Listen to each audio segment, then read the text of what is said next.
get ready to know what you're going up against and understand that this holiday season is not a competition.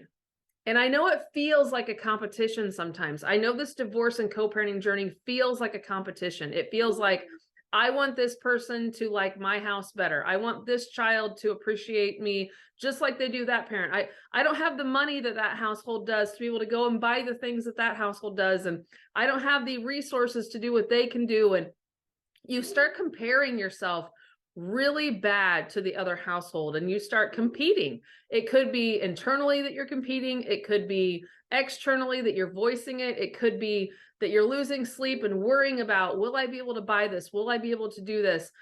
I mean, it's all the things, but here's the deal. Christmas is going to come and go. The 25th is going to get here and it's going to leave. And before you know it, we're going to be at the first of the year time. And with that said, is your life still keeps moving. And I don't want one particular moment or day to hold us up. I don't want one day and the pressure that you're putting on yourself or hearing from the other parent to fuck up the holiday and make it bad. So here's the deal. It's not a competition. Don't put yourself in the ring of even being in a competition. Because here's the deal. If you're truly going against someone that is out to get you and make you feel bad as a parent and to make your kids feel like you are less than, and we'll tell them that to their faces. If you are going against that, you will never win with trying to compete with them because they will never play fair because you do play fair. And the other side will just always play dirty. They will always undercut with words and gifts and little things that you will constantly feel like you're losing until you do some of the things that I'm going to tell you about today, but also until you build confidence around yourself that this holiday doesn't depict who you are as a parent. This holiday coming up isn't going to make or break your relationship with your children. Monday, Tuesday, Wednesday, Thursday, all the other days besides the 25th is your relationship with your children. So all of you that are spending money after money litigating and arguing about Christmas Eve and Christmas and who gets how much time and who gets the overnight, who the kids wake up to and who gets to do the Santa Claus letter with the night before and who gets to do the carrots at night and who does the milk and cookies and who wakes up and has the 2 hours and who does breakfast. And I'm telling you, 16 years I have been doing this co-parenting shit. And for 16 years, I thought Christmas morning, well, probably only about the first 8. I thought Christmas morning was the end all be all. We had to have it. It's got to be me. This is their house. This is me. They got to wake up here. And that's just not where it is. It's not about the actual day. I've said this in my TikToks. It's all about making sure you let your kids enjoy. So I preference the second half. If I had a do-over when it comes to picking holidays, I would literally pick the 26th on. I would let my kids get through that rush of excitement of Christmas morning, and then I would want to have Christmas morning. I would want to have Christmas morning on the 26th. And know that when they open those gifts, we get to leave our pajamas on all day. We get to eat brunch all day. We get to have shitty food all day. We get to stay up late. We get to put all the boxes away on the 28th, the 29th. Hell, the wrapping paper doesn't get picked up till the 27th. We are in no rush to hurry up and go to someone's house or hurry up and get them ready to leave. They are here. They are here to relax. When they open these awesome gifts that I get, they get the rest of their winter break to play with them. And they're with me. I would hate the idea that they're opening gifts on the 25th and then they leave those there. Because again, if you're playing with somebody that's going dirty, you know, somebody that's really going like, hey, I bought you these big expensive gifts, kids, because this is part of your strategy that your exes are playing. Get ready. For those of you that are new here, we talk about shitty parenting and hostile parenting and the parent that likes to not co-parent, but counter-parent, which makes us have to parallel. They will buy your kids the most expensive shit. And sometimes while they're not even paying the right amount of bills, but they will buy your kids Xboxes, cell phones, cars, dogs, cats, birds, all these exotic gifts, these big, huge gifts, age appropriate, sometimes over the age of appropriateness. And they will buy all these expensive, like, come be with me, come to my side.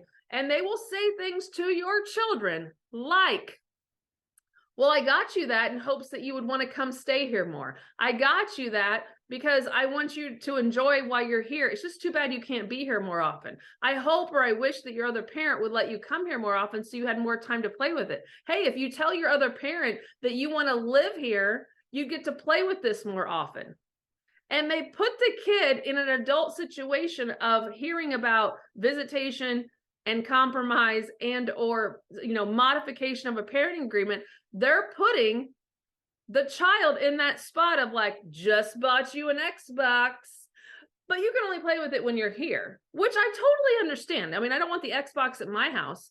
It doesn't need to be going back and forth, but you just bought your kids something that's they've been hoping and wishing and praying for. I can't afford it, but you can apparently. And he's only here, twice a week or every other weekend. And now you're using that as a ploy and a tactic to get the kid to come over there more. That's hard. Now, I'm not saying don't give your kid an Xbox, but the ideal parent would say, hey, the Xbox you have over at that parent's house, guess what? We can connect the two, and now maybe we can play against each other a couple nights a week in an ideal non-abusive situation. There's tons of different ideas, but to use a gift as an idea that you are going to then pluck the child from the other house because you bought them a gift, that's a short-term win. That's not longevity. That's not reality, okay? But be ready for that. Prepare your kids for that. Age-appropriate conversations always, but hey, kiddo, you may get some awesome gifts at the other parent's house. Just remember, those stay there, and you will get to play with those there. And then over here, you get to play with the gifts you got here. But this is where the world has just got fucking batshit. I mean, we're getting batshit crazy with these fucking gifts. I mean, I remember when I used to get excited about the toothbrush in my fucking stocking. And now we're giving electronic toothbrushes at like 7 years old. I mean, we're giving Xboxes. Okay, I'm not an Xbox, I'm not a gamer, but I feel like some of the shit that's on there is adult shit. Why are we giving 7-year-olds Xboxes? I mean, where's it stop? I mean, I have a 16 and 18-year-old, and you know what's sad is going through the list of like typical ideas from Pinterest for a teenage girl. Got it. Like, what are we doing with gifts? And it really bothered me because whenever I was going through my divorce, I was dirt fucking poor. I had a good job. I made 60 grand a year as a teacher, but I owned a house. I had a car, wasn't getting child support. We were doing a 50-50 schedule, and kids need shit. So my house didn't have the flexibility to go buy an Xbox or fancy shit or get a dog. You got to be able to afford gifts. And not all of us have that ability, especially when you're going through the divorce. When you're going through the divorce, you're paying your attorney Christmas presents. And that's what I thought. Like, as I'm getting ready for the holiday season, I'm also writing a check for $375, $500 and all, to my attorney to pay off attorney bills. And my kids were going without. That seems fucked up. So really think about, how can I make Christmas different? And I feel like I've tapped into it. I feel like I do a lot of things wrong in life. I mean, stick around, hang out with me more. You'll figure that out. But because I'm completely transparent to a fault. But the thing I did really well as a parent was I made small, simple gifts like toothbrushes, socks, underwear, practical shit they needed with a book and the one item they wanted. I made those 3 gifts or 4 gifts, maybe even 7 on a good year. I made them seem amazing with this one little trick.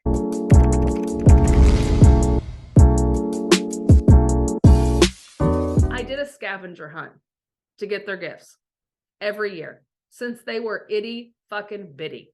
And I got divorced when they were 1 and 3. Why did I do the scavenger hunt? I started doing the scavenger hunt, number one, because I hated how I spent months of planning Christmas and making it so awesome. They'd rip gifts open in less than 4 minutes and it was over. It was like worse than a first date. It was over. Like, it was just like, bleh. So here I am getting all, like, I spent hours wrapping and making the gifts amazing and all the thought ideas and all of the, going from store to store to find these gifts. And then you're going to rip this shit open in like 7 minutes and it's over? talk about a fucking letdown as a parent. You're ripping them open so fast that like, I don't even see your face on that one. What'd you think now that it's over? Oh, you opened that already? Shit. Like I did. Is it like, did you like it? Like, could you go back and do the face again? Like it went by so fast. I was like, okay, this has got to change. I have to make them go slower. And so how do I make them go slower? Easy. I did a scavenger hunt. Now I'm going to run through how I have done these scavenger hunts for 16 years. I'm going to give you ideas. I'm going to give you, modify it, make it your own. Okay, make it your own. I will tell you this year's scavenger hunt at my house, if my kids are listening, you better swipe the fuck on. Don't be listening to this podcast. Mine this year is going to have a decoder at the end. Well, I'm not even going to share because I don't trust my kids because they will watch this. It's going to be difficult because we've evolved into adulthood. We're going to make it difficult. Okay, they are going to get a hard scavenger hunt, but I'm going to downplay it. So here's how we typically did it at the end. And the reason I did this was I needed a memory. I needed a memory for them to hold on to as they went into adulthood and they talk bad about me when I get too old to be able to fight for myself and defend myself in conversations. I wanted them to say, yeah, she might have been bitchy. She might have yelled at us a lot. She made us brush our teeth every day. But come Christmas time, this bitch knew how to put on a scavenger hunt. Like ride or die. She knows how to put on a scavenger hunt. She is a pro. Now, I will tell you in some of the earlier years, I would say in the years where once they could read, I had to help because I mean, it's too hard. But here's the deal. I want to make sure that you do all this age appropriate. So I'm going to give you different age perspectives, but here's how it starts. My kids, when they first come out Christmas morning, they're allowed to open their stockings. It is what it is. The stockings are out, that's from, Saint Nick. They're allowed to do that. And somewhere in the stocking is the first clue. It could be tucked into, again, age appropriate. If it's not, it's on a big, huge piece of paper that they hand me and I read to them. So if your kids can't read, you can write it out for yourself on a big piece of paper, color coded, all the same color. All the girls get red, all the boys get green, whatever. Each kid gets their own color. Each kid gets their own color marker, ribbon attached, whatever to keep them separated for however many kids you have. But they would hand me the clue and I would get them started. The other thing we did, we started using Find the Pickle. The first kid that opened their stocking and found the pickle on the tree was able to then get the first clue and start, and the other person had to wait 1 whole minute before they were allowed to leave the room. So my kids would literally at the crack of dawn get up, go out, see who could find the pickle quick, and they would sit and open their stockings while I'm like waking up and figuring life out, right? So figure out how you're going to initiate the start of the scavenger hunt. Now, other years I just handed them and said, ready, set, go, here's the first clue. But we would do all kinds of things. So you can do a multitude of things, but having them bring the clue to you and you read it and have them go if you have younger kids. Again, this works at a very young age. My 3-year-old and 4-year-old could do this right now.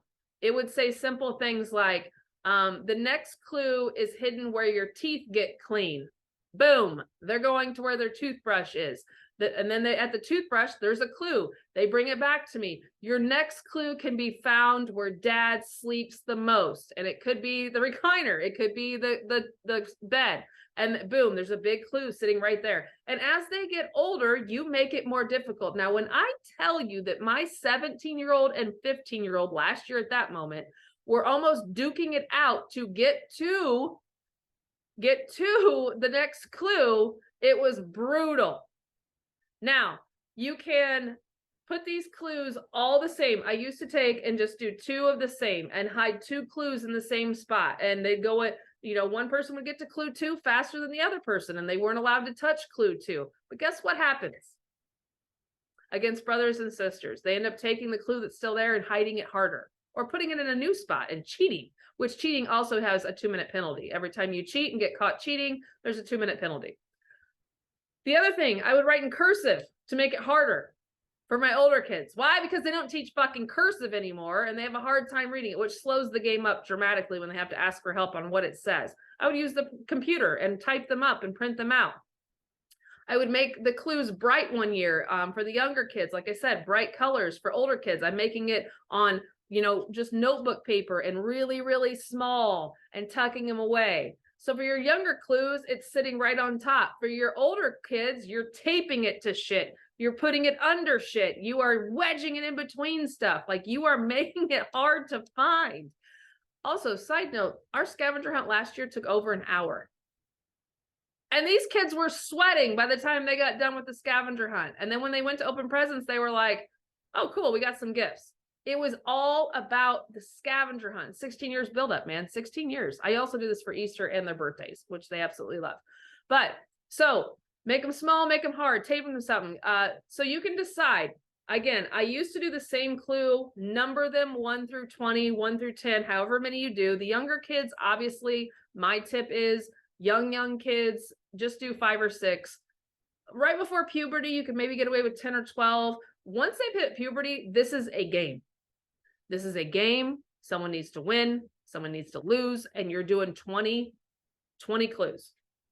20 clues. This shit will take an hour. You will go through 2 cups of coffee before these assholes find all the clues, okay? Just, it is intense, okay? Now, going back up, you can, again, put them all on the same one, but where I found the best is use the same clues, but mix up the order. And what I mean is clues 1 through 10 for my daughter were all disheveled and in different order for my son. So they weren't going on the same path at the same time, but they had the same clues. And why I love this one is because when my daughter was flying through it, she seemed, and she's like, oh, I'm kicking your ass. She's like, you're so slow, you can't find these. She would get stuck on one, and like on clue 7 or 8, where my son is still on 3. And when she says what clue she's stuck on, he'd go, yeah, that was my clue too. That's why it took so long. And then it was like, they would all equal out, because then he would get to the easy ones and she was stuck on that one hard one. I loved that method. Now, when they were younger, they got the same clues at the same time in the same order, and it was pretty easy. When they were super young, they worked together. Like when they were super little, 3, 4, 5, they worked together just to get it done.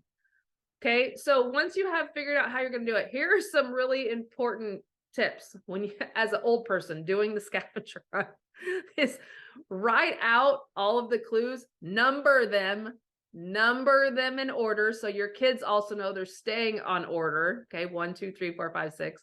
But also make sure that you write next to the number where you're hiding that clue. So for example, if clue number 1 says where we brush our teeth, boom. Clue number 2 will say bathroom sink 2.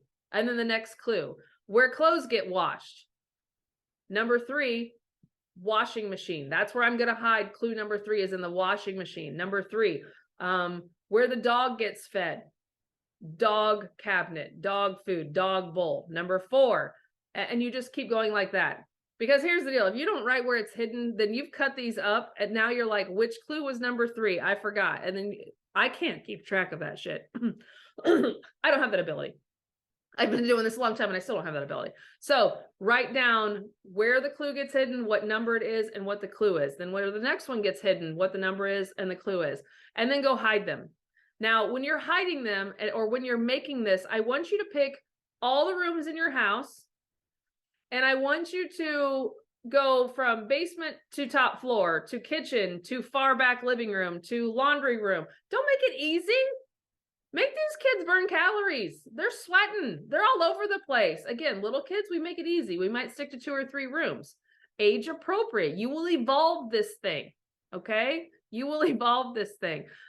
Use all parts of your house. Go all over the place. So here are my tips.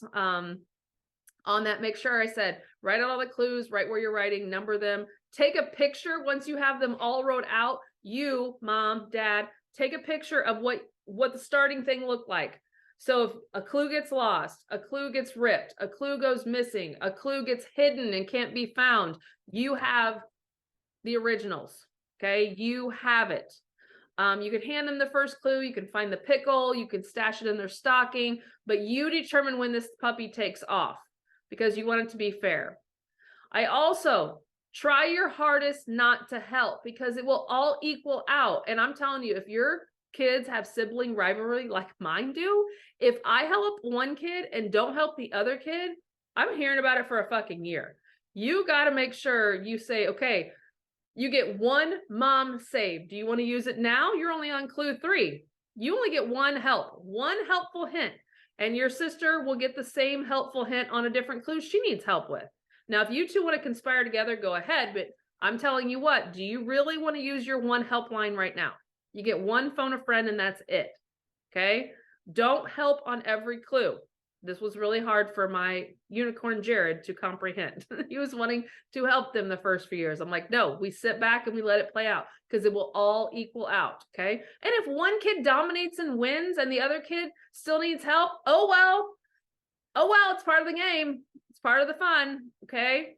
So don't help. You will have whining. You will have complaining. You will have bitching. It's not fair. My clues are harder. They're the same fucking clues. They're just in a different order. Get over it.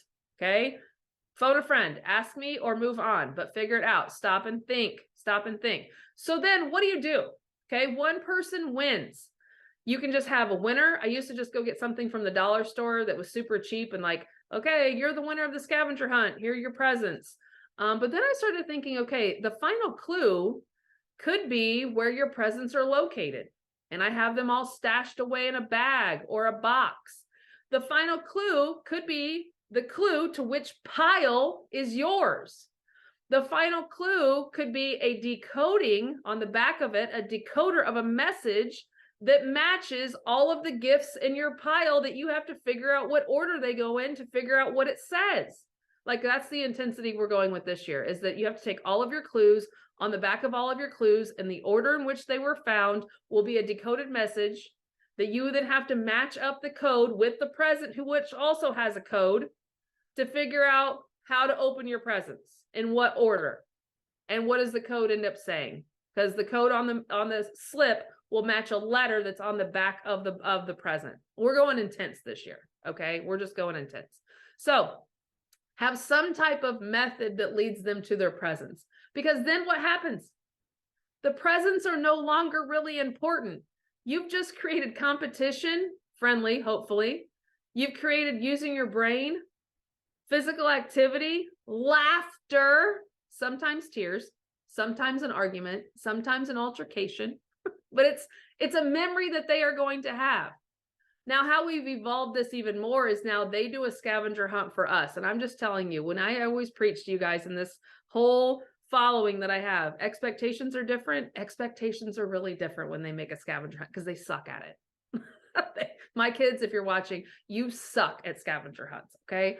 The clues are like, they're trying to be quirky like me. They're trying to use wit and wisdom, and they just don't have the skill set. Okay. Years of practice here. So I'm going to send this out. If you're on my newsletter, you'll get a copy of this to where you can jot down some notes, and I'm going to send it out with all my tips and tricks in the newsletter to kind of help you keep you organized in this. But I'm just telling you, we have recorded it before. It is hilarious, especially the whining and bitching and complaining when someone loses, which is usually my son. When he loses, it's ugly because he's, oh, I can't believe she beat me, blah, blah, blah. Because they're both super competitive kids. Now, even at 16 and 18, it's going to be intense. But I did this because I didn't have the money for expensive gifts. I didn't have the ability to give 14 presents and, all this lavish shit. And I wasn't going to. I don't get the hype, right? With all this big, huge, let's go overboard with 75. No, you're not buying their love. What my kids loved was that no matter what day they went to Christmas with their dad, they opened gifts, and that was great. But they were jacked up to come back home to do the fucking scavenger hunt. It wasn't always like, I wonder what mom got me. I wonder what Santa left me at mom's house. It was, you did the scavenger hunt, right? Like, how many clues this year? What are we doing? And I don't do this, but other than the birthday and sometimes Easter, because I wanted the memory to be Christmas. Now, heads up, if you choose this path, do not do your clues. Don't start writing the morning of. It won't be that good. Start a couple weeks ahead and just start writing cool hiding places, age appropriate for your house, for your kids. Keep everything inside. You don't want your kids going out, in and out. We tried that one year. It gets crazy. Kids slip and fall depending on where you live, but you want to make sure. No, do I recycle clues? No. This is 16 years of creativity. Now, sometimes I will do clues like, where would this be in the house? Sometimes I will do clues like, I am round, black, and I tick. I'm a clock, right? So like, I will make them 3 words. I will make them questions. I will say, what's the farthest point from you right now? And they geographically have to think, is that corner of the house the farthest point? Is this corner? Is it downstairs? And go look. Sometimes there's a couple options as the answer, and they have to go look. Sometimes they have to go ask a person for a clue to get to the second part of that clue, to get the answer, to know how many steps to take or how many paces to take, or what room are they referencing for me to go look in appropriately. So you can really make this intense and fun. And I recommend, if it's your first one, maybe make an easy one to give them a demonstration of what it will be like. Make an elementary version. If you have middle-aged kids, make a really elementary and be like, this is how easy this could be. This is the game we're playing. Now, that was the editorial, like the introduction version. Now we're going to go play the real one. Okay.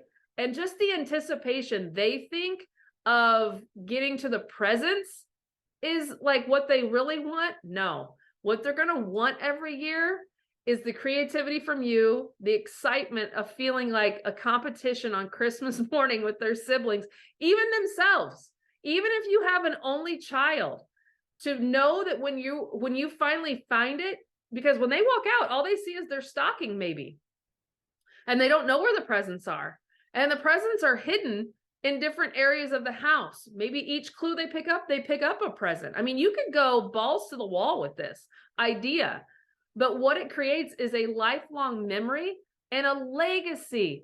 Do you think my kids aren't going to do scavenger hunts for their own children? Oh, they will. They're already talking about, I would never do this to my kids this way. I'm going to make sure it's this way, and I'm going to make the rules this. This rule sucks. I'm taking this rule out when I do it from, good, go for it. But making that scavenger hunt, that's what they will say when they go back to school and their teachers ask the dumb question of, what everybody get for Christmas?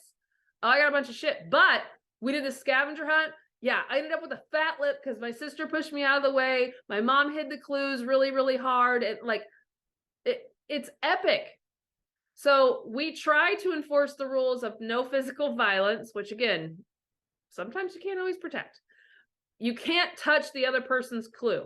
So if you have the clues hidden in the same spot, you are not allowed to remove the second clue. If we find out, and I hid them and I go downstairs and that freaking clue is not exactly where I taped it, put it, or placed it, your ass is going in the 2-minute penalty box, and you better hope your sister does not speed up and get ahead of you. Okay? So, and there's no helping each other unless you want it, and you have to reciprocate it back one time. So they can help each other one time. I can help them one time. But I only started allowing that when I got up into, I think we're up to like 30 clues now. We do 30 clues. It took over an hour. I think it was an hour and a half last year. It was an hour and a half. And they're already asking questions about it. They're already getting excited. So when people ask about, what are you doing over Christmas break? They will say, scavenger hunt. An intense scavenger hunt. Now that they both have their license, there's a good chance over winter break we may make a around town scavenger hunt. Not on Christmas morning, but we've kind of made it our thing that we like to do. But it has created some amazing memories. I couldn't tell you, other than I got my kids dressers one year, a drum set one year. I couldn't tell you what I got them when they were little. But what I did do is do a fucking scavenger hunt with them when they were little. I remember all of those. I remember the sound of them going down the stairs, up the stairs, in the bathroom, ripping the shower curtain back, looking under their beds, and then when they'd look under each other's beds, then they were bitching about what they saw under each other's beds. And like, you have garbage on your room, you're going to get in so much trouble. Like, it's just utter chaos of the running around and the excitement. And it's so, so awesome to just see, like, that's what they were excited about. They were excited about the memory of the scavenger hunt. And like, the just being together and the laughter. I mean, my kids were getting dressed to come out to open Christmas presents because they knew they needed to be dressed to run around, because they were going to be running throughout the whole house. Okay, so make sure that you start working on this now. Start walking around your house and getting your clues kind of figured out, age appropriate. If you need help with this, email me. I mean, I could talk about this shit all day long, and I will send it out in a newsletter form. So if you've gotten anything from me on email, you will get this put back out to you. So if you're watching this replay, I hope you've enjoyed it and taken some really good notes. But share this with somebody that's struggling with gift giving. Share this with somebody that is like, I don't have the funds to buy 65 gifts. I don't have the funds to make this an expensive thing. You know, like, it's not in the cards. But again, when it comes to gifts, give 3 gifts. Give something they need, something they want, and a book. And if you do all this shit too on top of it, they don't give a shit about what they opened. They really don't. If you make this fun, if you participate with them, if you follow them around, if you give them little, like, really young kids the hot cold, like, oh, you're getting warmer, oh, cold, oh, warm, and kids get excited. Again, I have a 3 and 4-year-old, and we'll be doing it this year with them to start the tradition, to get it into their system, because last year they watched their siblings run around like, what the hell are these two screaming, hollering, pushing each other, fighting, arguing? I mean, we've had tears of laughter about how dumb one of our children are at some point in the scavenger hunt. The clue is so freaking obvious and easy, and then when they figure it out, they are crying about how dumb they are that they couldn't figure it out. Like, those are the memories I remember. I don't remember what I give my kids, but I remember how we make that morning badass. And it's because of the scavenger hunt. So I hope you've enjoyed this. Please share this with somebody that you think needs it or wants it, or just get a hellacious kick out of it. But I will send this to you guys, the video and some tips and tricks all written down in paper, because I'm a paper person and I love a list and I love some ideas. So I'll send that to you in the newsletter. So look forward to that. Have a good holiday. Make some memories.